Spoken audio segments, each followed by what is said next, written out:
God morning.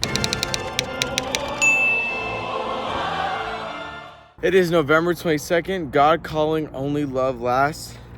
And God Eventide, the look of the lover.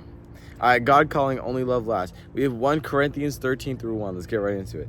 Though I speak with the tongues of men and of angels and have not charity, I am become as sounding brass or a tinkling cymbal. So tongues, if you guys don't know, tongues is basically when like God overtakes your soul and you speak in a language that is not like any language known to man, right? And it's like something only you can understand in one other person. It's said that when you speak tongues, it's going to be like in a moment of like profound understanding, right? And it's like there's the Lord hits you with like a light beam, like stupid beam, boom, and then he shoots you and you're like, oh, blah, blah, blah. And like it's always like in a crowded place and only one other person. It's saying that at least one other person will always know what you're saying. So that's what tongues is. So he's saying, though I speak with the tongues of men and of angels. So he's saying, he speaks to us, to humans, through other people using tongues and then through angels. And have not charity, I am become as sounding brass or a tinkling cymbal. So he's saying even though he speaks directly to us, you can still hear him through like loud noises or through little tiny chimes throughout your life. See that only love tells. Only what is done in love lasts, for God is love, and only the work of God remains. The fame of the world, the applause given to the one who speaks with the tongues of men and of angels, who attracts admiration and compels attention. It is all given to what is passing. It is really worthless if it lacks the God quality, love.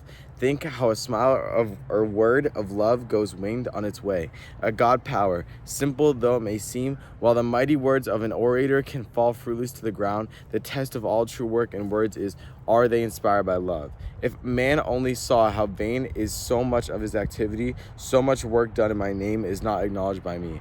As for love, turn out from the hearts and lives all that is not loving, so shall ye bear much fruit. And by this shall all men know ye are my disciples, because ye have love one toward another. God at Eventide, the look of the lover. How few wait on me, many prey on me. They come in my presence feverish with wants and distresses. But few wait there for the calm and the strength that contact me would give. Look unto me and be ye saved. But the look was not meant to be hurried glance. It was to be the look into my face of the lover beholding the beloved. Okay, so those are 2 great ones today. A lot to decipher, a lot to break down. A lot of yees, a lot of yas, a lot of hee-haws. Let's just do it. Let's just do it. Okay, see that only love tells. Only what is done in love lasts. For God is love, and only the work of God remains. So yeah, only what is done in love lasts. So if you want a relationship to last, if you want your business to last, if you want your job to last, you got to do it with love. Like a lot of people going in the field say like, how do you get this successful? You just have to love what you do. You really have to just be passionate and go into every day with love in your heart, or else it's just not going to last, right? The fame of the world, the applause given to the one who speaks with the tongues of men and of angels, who attracts admiration and compels attention. It is all given to what is passing is really worthless if it lacks the God quality love. So God is saying you could have everything in the world, right? The applause given to those who speak tongues of men and angels. So right here, he could be talking about mega churches, about those pastors who are like literally billionaires, but don't actually preach God's words, get all the fame, all the glory, all the money in the world, and they speak with the tongues of men, right? So they're able to come, like instead of the tongue of God, they're speaking with the tongues of men. So they're basically speaking of men's speech, right? It's not godly, it's manly, but it's really worthless if it lacks the God quality love. So you can have everything in the world that God has to offer, but if it's not done with love, then it doesn't have that God quality, right? Think how a smile or a word of love goes winged on its way, a God power, simple though it may seem, while the mighty words of an orator can fall fruitless to the ground. The test of all true work and words is, are they inspired by love? So again, he's just saying like a very similar thing here, and a lot of things that I'm picking up is I feel like he's talking about people who preach and who talk about God, like how I'm doing right now, right? But I'm not doing it. I don't have fame. I don't have money. This isn't giving me power. I'm not getting applause. I'm just doing this to simply speak on God power, and I'm doing it because I love it. I'm doing it because I genuinely love coming out here, reading the word and speaking to God and just in hearing him, right? But it's saying right here, if it's not inspired by love, it's not true work, right? and the words just mean nothing. They're hollow. If man only saw how vain is so much of his activity, so much work is done in my name is not acknowledged by me. So yeah, it seems like he's really targeting a lot of people who claim to be Christian, who claim to be pastors, but are really just profiting so much off, and they're speaking man's tongue. They're not speaking through God. They're not. It's not a godly like they have a relationship, but it's abusive, right? They take advantage of it. So yeah. So he's saying that humans are so vain, which is so true. But as long as you just acknowledge that you're vain and acknowledge that you do things through God and you do things for God, that's so much better than just not even acknowledging Him, than just taking everything God has and just not acknowledging Him, not giving Him any credit. As for love, turn out from your hearts and lives all that is not. Give me a second. All that is not loving. So shall ye bear my fruit, and by this shall all men know ye are my disciples, because ye have love one towards another. So he's saying, if you want to be a true disciple, if you want to be a true child of God, if you want to really carry out God's word and you want to do great things in this life, if you don't want to just have a hollow, meaningless life full of just worldly things like fame, applaud, like just all these different things that don't matter, he's saying turn your heart to love, right? And ye shall bear my fruit. That's God's knowledge, God's love.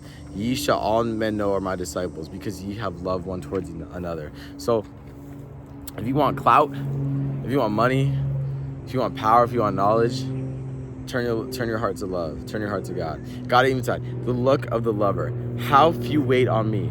Many prey on me. They come into my presence feverish with wants and distresses, but few wait there for the calm and strength that contact with me would give. How few wait on me, but many pray on me. So he's saying there's so many in this life that just are like, God, where are you? Like, come. But they're not willing to pray. To wait for God. They're willing to pray. They're willing to just say, God, I really need this. God, my sink is clogged and I can't do my makeup. God, please, like, where are you? Okay, you're not here. All right, now I'm gonna call a plumber or something like that. That's just a very childish example. That's what he's saying right here. It's like, instead of like just waiting for God, you have the strength and power to ask for help, but you don't have the strength and power to trust and wait in Him, because that's really what trust is. It's just being able to wait. They come in my presence feverish with wants and distresses. So they're in there like itching, like, God, I need you. But then they can't even wait. They can't even take that time to just say, I'm here for you, Lord. I'm waiting for you. I acknowledge you and your power and your love, and I will be there for it.